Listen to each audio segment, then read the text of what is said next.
Vector spaces are an abstract concept in linear algebra, but let's try to understand them with an analogy.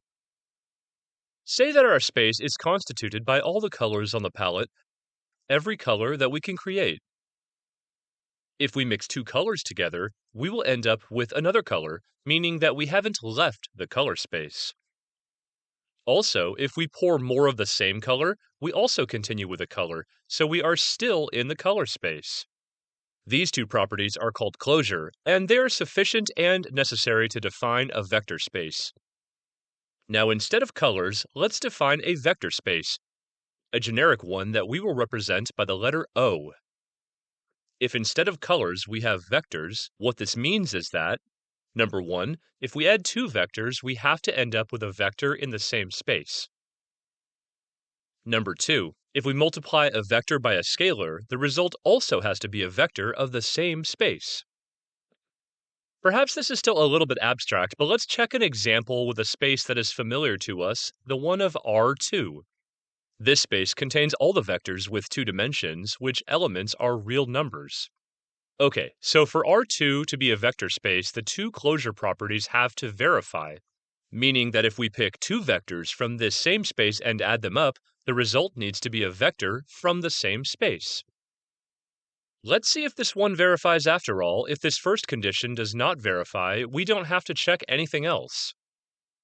We defined the coordinates of the vectors v and w to be in R, the set of real numbers. Well, if you add two real numbers, we will still end up with a real number. Because we defined the coordinates of v and w to be real, it means that adding these same metrics will generate another two-dimensional set of real coordinates. And, therefore, v plus w is in R2. The first closure condition verifies. Also equally important and essential, if we defined a real scalar lambda and multiply it by a vector from R2, the resultant vector has to be part of R2. Similar to what happens with the addition of two real numbers, the multiplication of these individuals will also produce another real number. Therefore, multiplying a real number by a vector will result in a vector that is still part of R2. This means that the second condition of closure also verifies. With all of this, we can safely say that R2 is a vector space. To solidify the understanding of these concepts, let's check an example of a non-vector space. This time, instead of R2, let's consider the space of R2 except the vector 0, 0. Now let's consider two particular vectors from this space. Say that we define v as the vector with coordinates 1, 1. For the vector w, we will select for coordinates -1 and -1 instead of 1, 1. If R2 except the vector 0, 0 is a vector space, the conditions of closure need to verify. Let's add them up and see what results. The result of the addition is the vector 0, 0, which is not part of R2 except 0, 0. This means that this particular space is not a vector space because the closure conditions have to be valid for all of the vectors that are part of the space.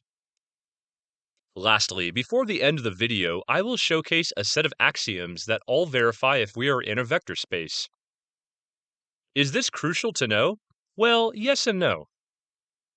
Vector spaces are essential in machine learning because they provide a mathematical framework for representing and manipulating data in a way that is compatible with many machine learning algorithms.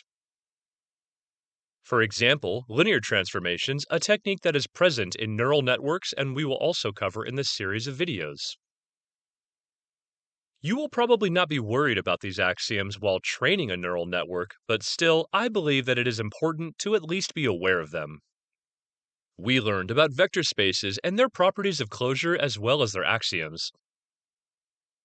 In the next video, we will cover notions such as linear independence and basis. All these subjects are covered in great detail in my book, Before Machine Learning, a story on the mathematics of machine learning.